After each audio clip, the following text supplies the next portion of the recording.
My name is Tuli. I'm here to present my project proposal.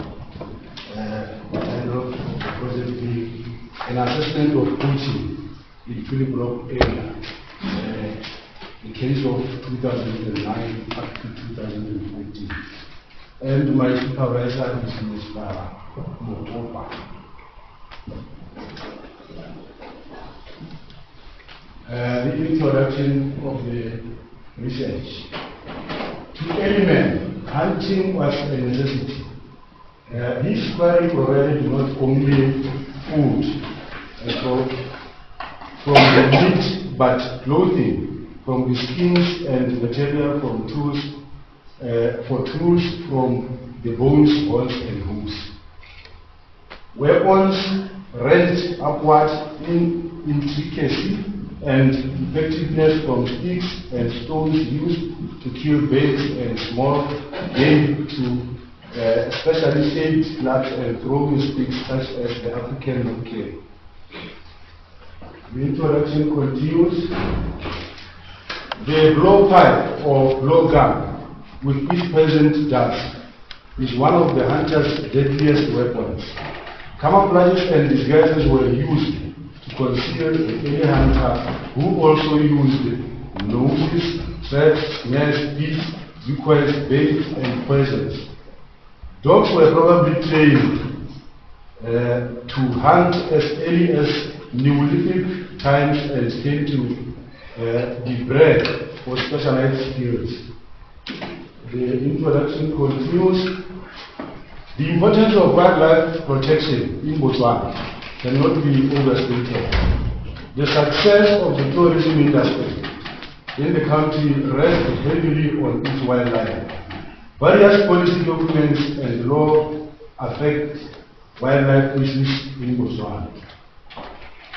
Still the introduction. Among these are the Tribal Grazing Lands Policy of 1975, the Wildlife Conservation Policy of 1986, the Tourism Policy of 1990, the National Conservation Strategy of 1990, and the Tourism Act of 1992. However, the principal legislation governing wildlife resources and their habitat, including hunting issues, is the Wildlife Conservation and National Parks Act of 1992 and its subsidiary legislation. Now, the statement of problem. Tuli block comprises of privately owned game, ranches, and game farms. It is infested with a high population of different wildlife species, including African elephants, that is Otsogile Africana.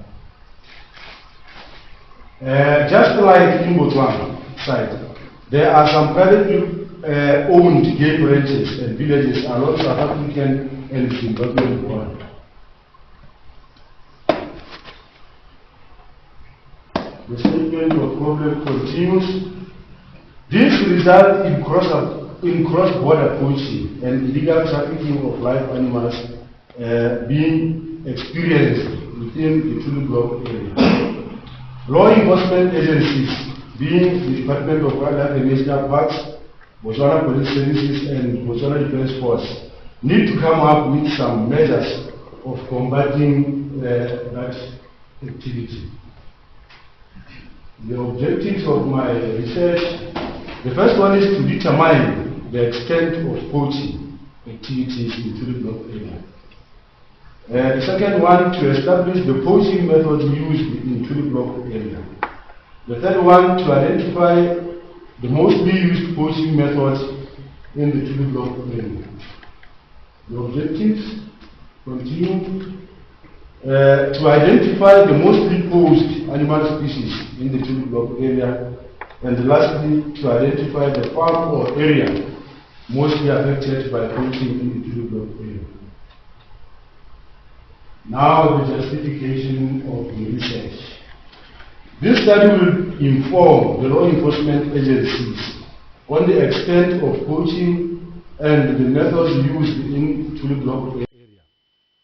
Its results will also aid the agencies to develop some measures to reduce or stop poaching in the Tuli block area. The study will also identify the area and species most affected by poaching, which will help the DWNP management to come up with relevant management practices. Now the literature review. Wildlife and their products represent the third greatest illegal traffic after drugs and arms.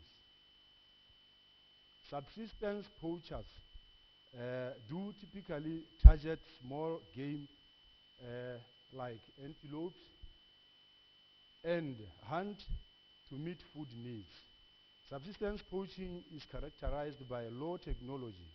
That is, they use traps or snares and tends to have a minimal impact on wildlife populations. The literature review continues. Commercial poachers do typically operate within organized groups that target commercially valuable species like rhinos and elephants. Commercial poachers may use different, typically more advanced technologies, including firearms, GPS, and mobile cell phones. Commercial poaching can have a devastating impact on wildlife populations.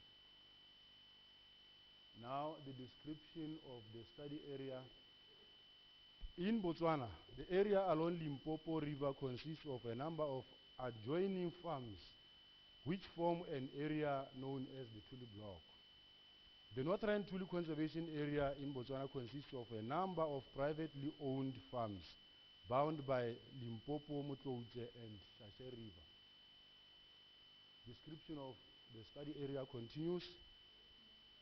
The climate of the region is semi-arid subtropical.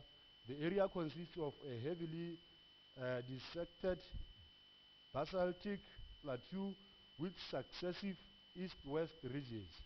It varies from undulating to rugged country between 610 and 762 meters above sea level, with smaller areas of flatter, low-lying ground in the wider valleys. Description of the study area continues. The vegetation of the study area falls within the broad classification of Mopani Veld. It varies slightly on the three different geological substrates south of the Limpopo River, north of the Limpopo River, and roughly just north of the Tuli Circle. The hilly areas away from the rivers support mixed woodland of acacias, Mopane, terminalias, and combretums. Ladies and gentlemen, this is the map of the study area, and these are the farms stretching from the Lotsane River up to the Tuli Circle.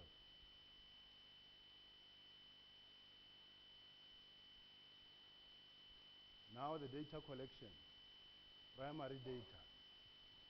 The study area consists of 74 privately owned farms. A simple random sampling method will be used to select 20 farms where a standardized questionnaire will be used to collect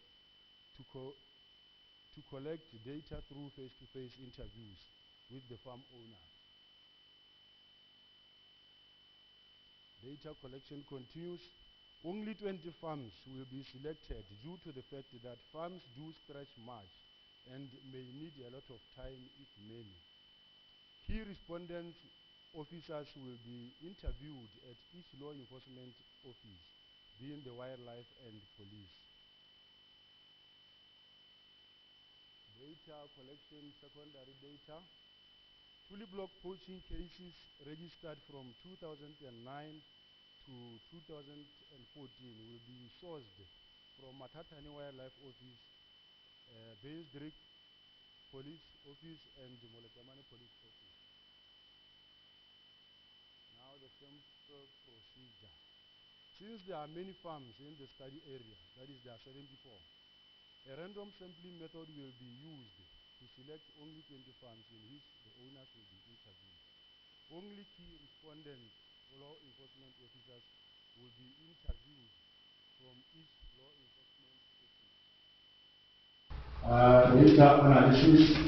Data collected will be analyzed with the aid of a computer, that is Excel and Word applications, to describe the findings of the data.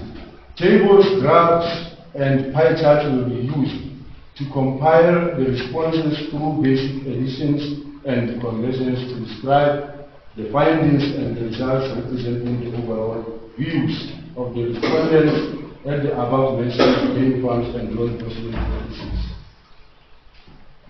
The time schedule for the researcher. The collection and analysis of the data will be carried out for a period of 4 weeks. The research project will start on May 2015 and the completion is on July 2015. The first week, the researcher will be self-introducing himself into the area. The second week, the researcher will be administering questionnaires and collecting the registered poaching cases. The third week, that will be the final collection of data punching and analysis.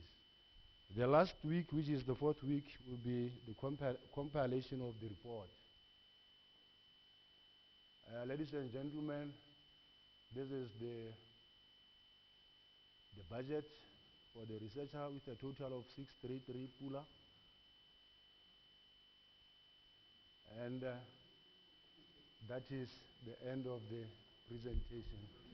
Thank you very much.